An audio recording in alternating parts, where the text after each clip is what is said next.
You know of the rebellion against the Empire? Perhaps you referred to the imminent attack on your rebel fleet. Where is the rebel base? I didn't know there was anyone willing to stand up against the Empire.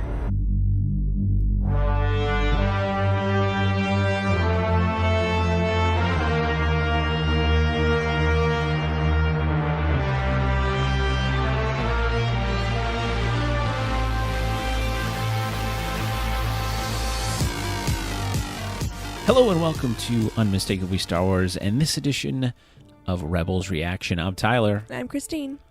On this episode, we're reacting to Twin Suns. Christine, your initial reaction in one word. Unexpected. Unexpected.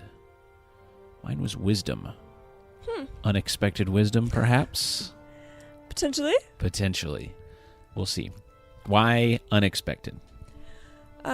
Well, on one hand, we all expected the big showdown with Maul and Kenobi to happen near the end of the season, but for how much build-up there was toward it, there was such a fast climax.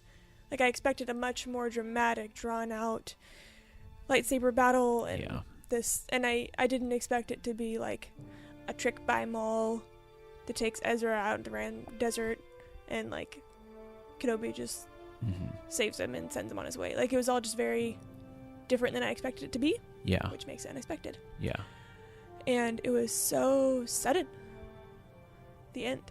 Yeah. And then also something that's unexpected, which I very much appreciate, when they get to Tatooine, they touch down and are immediately getting shot at, Ezra says, "This is a trap," rather than saying, "It's a trap."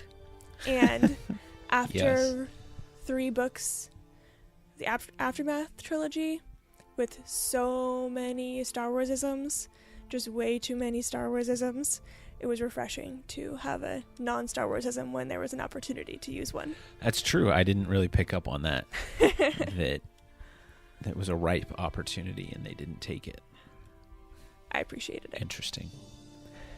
I think, yes, it was an unexpected process through the episode, or storytelling throughout the episode, because there was so much build-up to it. I think the majority of the season, or at least, at the very, very least, Maul's arc throughout the entire season, it was building to this. And when you, I mean, you didn't see the trailers because I don't like watching trailers. You refused to do that. But when I watched the trailers, and I think most every other Rebels fan watched the trailers, I think there was a lot of anticipation for the battle, a long, kind of protracted fight of 2 well-experienced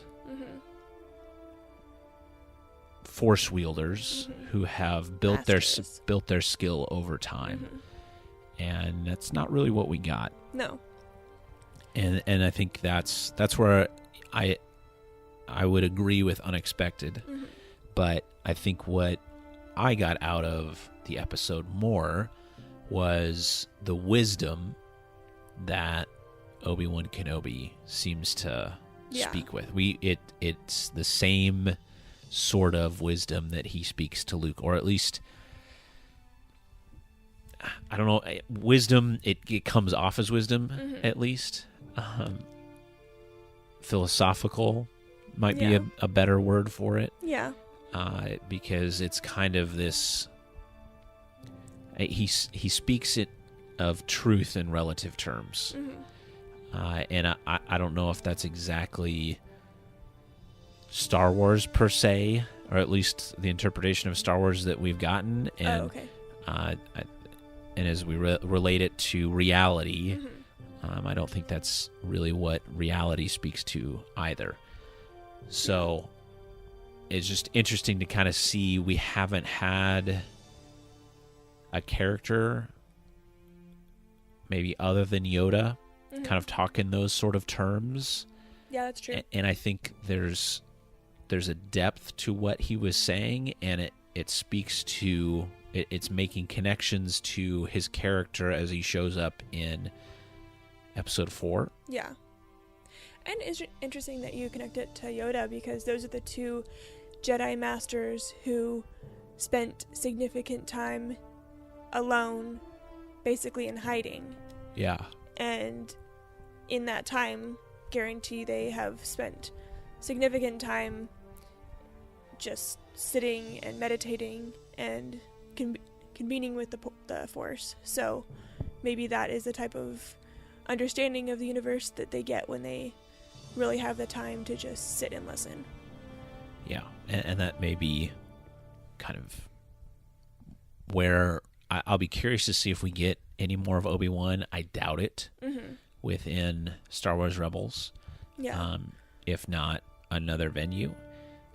But this seems to be, they kind of leave us at a place where the Ghost Crew and the Rebels, quote unquote, have their story that they're now going forward with, and Obi-Wan is doing what he's done for the last 17 years, 16, 17 years, and watching over Luke. Yeah. So let's jump into the big three, and I want to start by reading the official description. All right. So Maul arrives on Tatooine seeking revenge against his nemesis, Obi-Wan Kenobi. Ezra, meanwhile, heads to the desert planet hoping to reach the Jedi Master first. So we get Ezra, we see Ezra, well, I guess we see Maul first, and he's on Tatooine. And it's super creepy. That's yes. a really cool scene. Yeah, and I think he really reminded me of Smeagol. Oh, yeah. The way he talks to himself, and then he's so fixated and he's so isolated.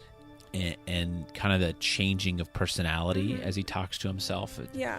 Kind of that self-motivation, remembering why he's angry and why he's doing what he's doing. Yeah. Versus kind of a this is not worth it sort of personality.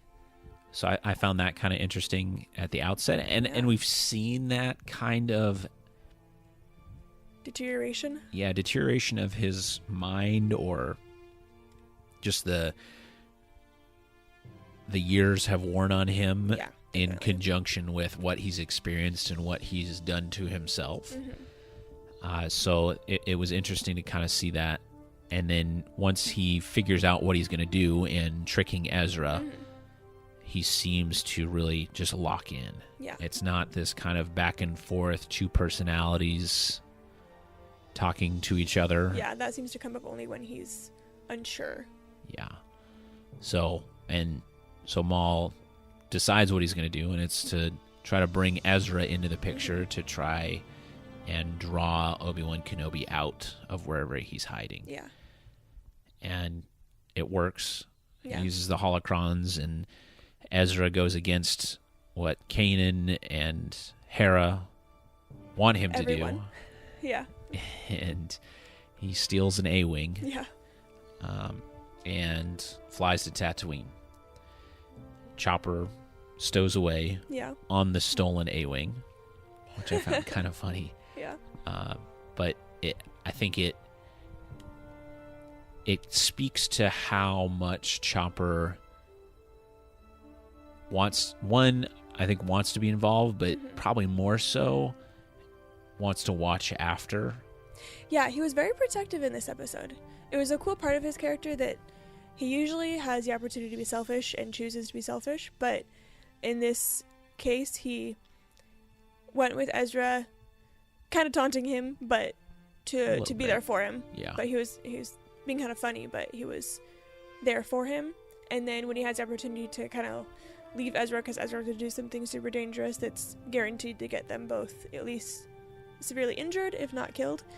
And Ezra gives him an out, like, hey, just go that way and see if you can contact base. And Chopper chooses to go with him, knowing that he'll probably malfunction. Yeah. And I think that kind of encapsulates the first act of the episode, and kind of number one of the big three, in Ezra going his own way, I guess. Yeah. Would be a good way to kind of describe that, of not listening to Hera when Hera really pulls him aside and Yeah, tries to have a he's frank conversation. Clear with him. This is why we need you. And once again, he thinks he knows Better, yeah. best, because the rest of the Ghost crew thinks Obi-Wan Kenobi is dead. Yeah. Whereas Ezra has this strong feeling that he's not. Yeah. Which it's interesting that Kanan doesn't have any of that sense. Yeah, that is interesting. He does point to the fact that Maul's probably trying to trick him. Yeah. Which is true. Yeah. But doesn't take it as Kenobi is alive. Yeah. Or, and this may be more of a stretch, that he knows what Ben's doing and is trying to avoid entangling within that. There's potential, but probably not. Yeah. Well, since you brought that up, it is interesting that Ezra thinks that, and probably I would think it would be a trick from Maul to think that Obi-Wan's alive, even though it's obviously true, because thinking about the book Ahsoka, when Ahsoka really gets deep meditating with the Force, and she can usually, or before that, she'd always been able to sense the other Jedi where they were, and she can't even sense Obi-Wan's existence anymore. Yeah, he's as dead as everybody else, according to her perception of the Force. So he's very, very well hidden. Yeah, he's doing a good job. Yeah. And I that's really what he and Yoda, that's kind of one of their final discussions when they're together, is what is our mission from here on out. So that's an interesting dynamic that's kind of created there, and how it speaks to more going on than what we've been given or privileged to see. I guess more of seen glimpses of. Yes. So number 2 is when we get Maul really bringing Ezra, or stringing Ezra along. Yeah.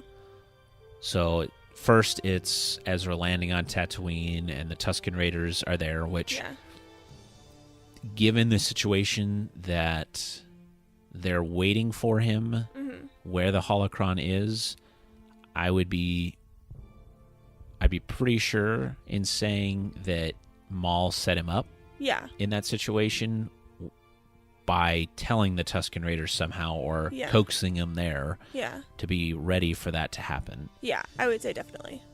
And then he just cuts him down. Yeah, then he just kills them all because they served their purpose, and he doesn't care about people once they've served his purpose. Yeah. And it then forces Ezra to wander, and Maul shows up a couple more times as a result in kind of a vision of sorts.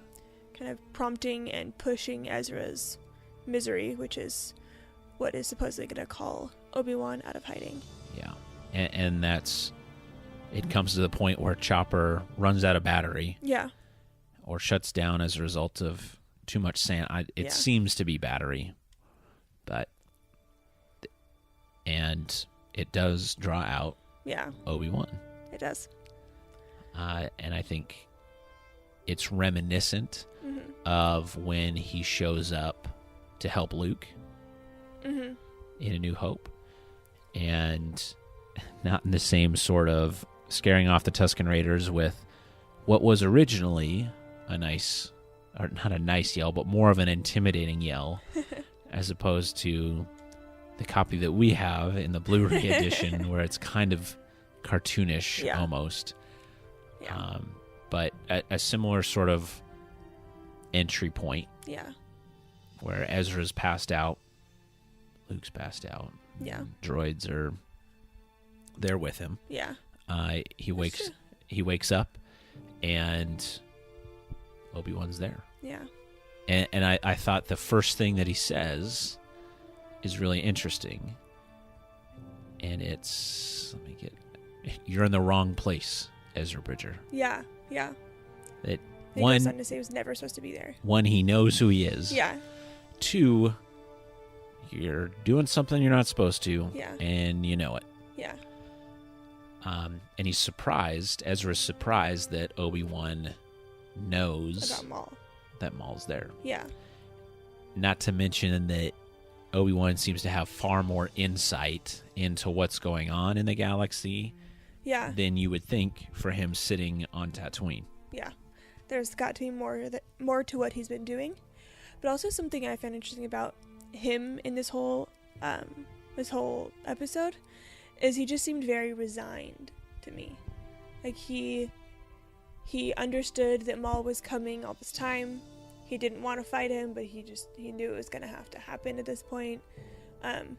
His posture and his face when he first starts talking to Ezra, it's just kind of like this isn't what was supposed to happen, but I guess we have to deal with it now. Which is really... Yeah, I don't know if that's so much resignation as acknowledging his attitude towards, you're screwing things up, kid. What are you doing? And he's not, I think, given kind of the place that he's at in his life and what he's been, I think, essentially studying, that getting mad at Ezra wouldn't do anything. Or scolding him somehow, is not really going to do what needs to be done. Yeah. And that the interplay between him and Maul, which brings us to number 3, the confrontation. And I think really the climax of the episode. Although you could maybe call Obi-Wan sending Ezra on as the climax. Yeah, if we're because looking strictly as the main story is the Ghost Crew, so... Yeah, and the story arc is Ezra's in this episode. It's not Obi-Wan and Maul, per se. It's Maul's driving Ezra's story as a result. But the confrontation between Maul and Obi-Wan starts with Maul kind of saying, "What have you become?" Yeah. And Obi-Wan, and I just, this line kind of rang in my head for a little while after he said it, even the second time I watched it. Look at what I've risen above. Yeah. That is he rising above Maul's just confrontation with him? Is he rising above what's going on in the galaxy of this just long fight? Or the dark side and what Maul has become. Yeah, it's just an interesting way of him speaking towards that situation. And he kind of throws out those sort of lines the entire time he's on screen. Yeah. It's complicated phrasing. Yeah, essentially, yeah. And it I think it speaks so much to where he's at and in his journey and his focus on his mission. Yeah. And also his broad sight. Like his phrasing and the way he says stuff, it's applicable in the moment to what's going on at that time, but it's also so much more widely applicable that it shows he has a broader understanding of what's happening and a broader focus. His focus personally is his mission, but he understands so much more of what's going on. Yeah. And that's where I'm a little disappointed that this wasn't the season finale. Oh, okay. This really should have been an hour-long episode. Yeah. Because there was so much that could be fleshed out. Yeah. But at the same time, I can see what they're doing as far as concluding Maul's arc in Rebels and just his story, period. Yeah. Unless somehow he returns. But I think, again, the line of Obi-Wan saying, as Ezra's trying to fight with Obi-Wan, that it's not his job. It's not Ezra's job. It's not his responsibility. It's Obi-Wan. Obi-Wan says something along the lines, I will heal this old wound. Yeah. And is it a wound between him and Maul, or is it Maul's wound of his seeking revenge against Obi-Wan? I don't know. That's interesting. To me, it came initially it came off as kind of this War the between battle them. the battle between them. Yeah. But Obi-Wan, I think, insinuates that he's risen above anything the anger that he might have had or the malice towards Maul for killing his master, Qui-Gon Jinn. Yeah. And that he's risen above that. And that really it's Maul is the one that needs About helping Maul. mending at this point. And he's, like you mentioned, kind of resigned to the fact that it's going to come down to a fight. Yeah. And when that fight actually happens, it was a little, I was hoping for more of a... More drama within it, but I think it encapsulates the two divergent paths that both had taken. Yeah. That Maul comes in full of anger, hatred, seeking revenge, whereas Obi-Wan is preparing for something and has a specific mission and is okay with where his path has led. Yeah. And when it comes down to it, that he's ready for whatever comes his way, but he's not going to let it get in the way of what he's trying to accomplish otherwise. Yeah. So, Jeremy posted something on Twitter that I found really interesting and really cool. A side-by-side picture of Qui-Gon Jinn with his green lightsaber kind of up in... it's almost kind of like a baseball batter stance with lightsaber up above his shoulders in two hands. And initially he's kind of in his Jedi... something similar, a position similar to what he used during the Clone Wars. Okay. Where he's got kind of the lightsaber up above his head and his other hand pointing out, and then he retracts into what Qui-Gon had. Oh. And I think it may be reading into it too much, but symbolism even in that of going from where he was as a Jedi and a learner to then we know that Qui-Gon can communicate and through the Force, maybe not manifest, but communicate, and that may be part of his training and kind of taking on the similar role that Qui-Gon had. That's really cool. So I think there's just so much symbolism and so much depth to even like the maybe 10 minutes that Obi-Wan's there. I think it's probably less than that. But as we run out of time here, I think there's so much more opportunity for discussion on breaking down even what he said, and maybe we'll get to do that on this show sometime soon. Maybe after the season's over. Maybe that'll be a main show topic or a Force discourse, which would be really interesting. So we can kind of get into that a little bit more in depth at some point. But to kind of finish out this episode, Ezra goes on his way after Obi-Wan sends him. Maul's taken down. And I found the interplay even in that moment. Their entire interaction was adversarial, but at the same time, it was they know each other so well. Yeah. Because it's been this multiple decades fight between them, whether they're actually fighting in person or not. And that Maul asks if Luke, after he realizes what Obi-Wan's actually doing there, if Luke is the chosen one. And Obi-Wan tells him, yes. What I wonder, and again, a topic that will just go down a rabbit trail, is what are the implications of that for episode 8? Episode 8 and 9. And if Luke is truly the chosen one, unlike Qui-Gon thought Anakin was. Yeah.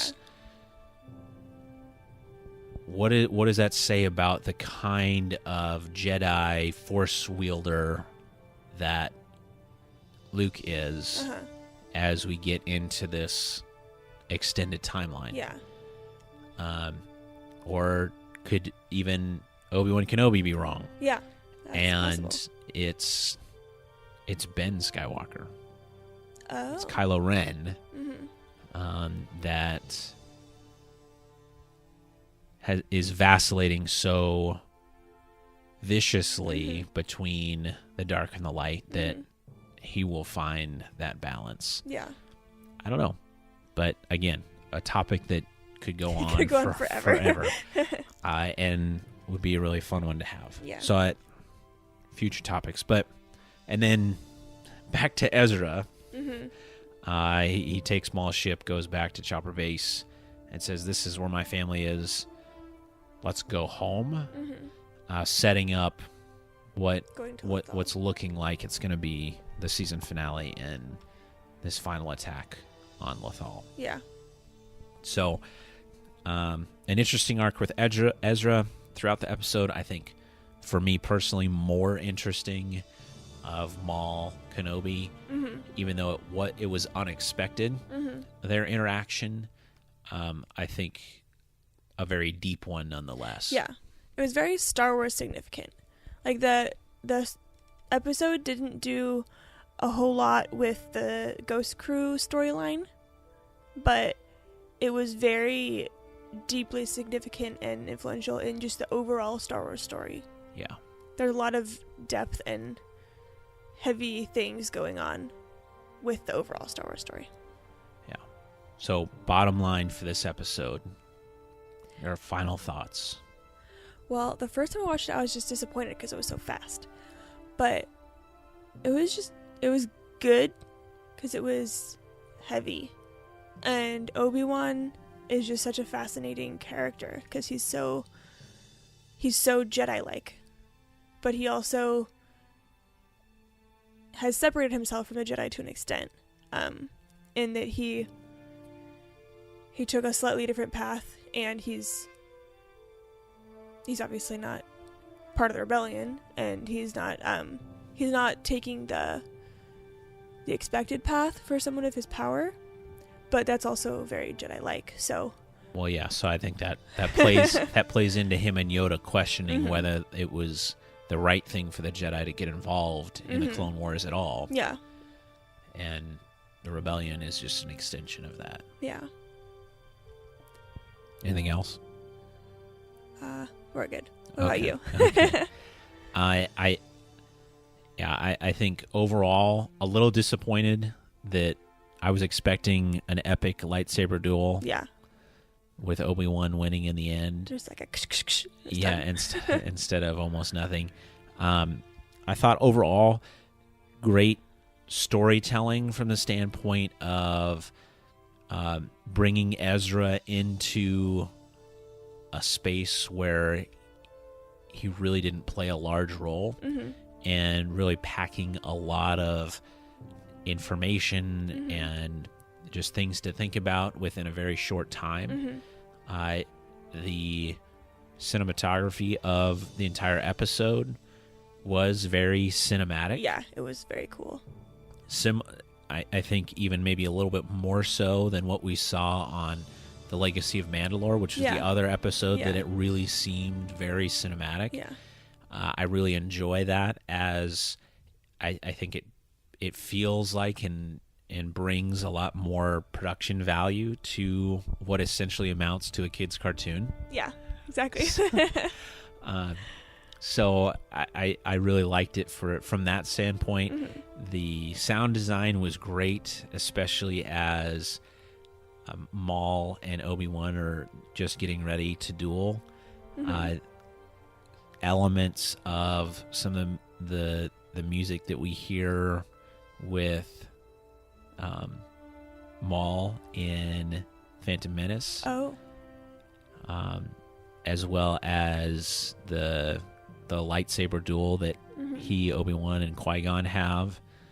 So just lots of little tie-ins that I think I could probably watch this episode 10 times and still probably find something on that 10th time that I didn't really notice. So a lot of depth to the episode. I am super curious to see what this season finale is going to be. If this wasn't the season finale, what's going to happen? Yeah, what's going to happen? I think it's going to be pretty in-depth. I think mostly it's going to center around Thrawn and maybe his final or his big move within finally laying his trap. Yeah. As opposed to gathering information and putting it together. And then even just the tie-in of hearing Aunt Beru calling for Luke. Yeah. And seeing the setting suns. Yeah. Just a wonderful homage to episode 4. So, great episode. Not what we expected. Yeah. But a great really one nonetheless. Good. Yeah. And one with just a ton of depth and just meat on the bones. Yeah. I keep coming up or thinking of other things that I want to really talk about in depth, but we're running out of time. Yeah. So in fact, we're well over it. So that wraps up this episode of Rebels Reaction. Be sure to check us out online at unmistakably-starwars.com, our various podcasts that drop throughout the week. We'd love to hear your thoughts on Twin Suns. We're on Twitter at unmistakably-SW. You can tweet at us there or DM us. Facebook.com/unmistakably-starwars. Message us, post on our page. Just lots and lots of things to think about, and we'll probably continue to be part of the wider discussion here at Unmistakably Star Wars for quite some time. Yeah. So for this episode of Rebels Reaction, I'm Tyler. And I'm Christine. Until next time, may the Force be with you.